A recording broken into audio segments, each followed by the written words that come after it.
Hi guys, നമുക്കിതൊരു വറുത്തരച്ച chicken കറി വെക്കാവേ. അപ്പോൾ ആദ്യം തന്നെ പാനിലേക്ക് തേങ്ങയും ഇഞ്ചിയും പിന്നെ അതുപോലെ തന്നെ കുറച്ച് വറ്റൽമുളക് കൂടെ ആഡ് ചെയ്തതൊന്ന് മൂപ്പിക്കുക.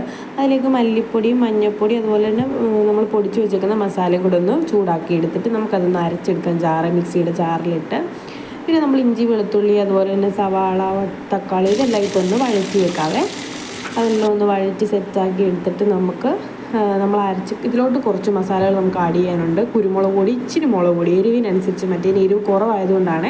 അപ്പോൾ കുറച്ച് കുരുമുളക് പൊടി അതുപോലെ തന്നെ കുറച്ച് മുളക് പൊടി ആഡ് ചെയ്ത് അതും ഒന്ന് മൂപ്പിച്ചിട്ട് അതിലോട്ട് നമ്മൾ അരച്ച് വെച്ചതിൻ്റെ ചാറ് ആദ്യം ഒഴിച്ച് കൊടുക്കണം. എന്നിട്ട് പിന്നെ നമുക്ക് നമ്മുടെ ചിക്കൻ അതിലോട്ട് ആഡ് ചെയ്ത് കൊടുക്കാം കേട്ടോ.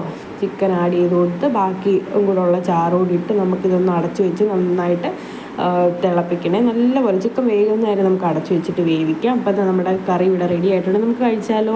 അപ്പോൾ എൻ്റെ വീഡിയോസ് കാണുന്ന എല്ലാവരും സപ്പോർട്ട് ചെയ്യണം, സബ്സ്ക്രൈബ് ചെയ്യണം ആൻഡ് കീപ് വാച്ചിങ്.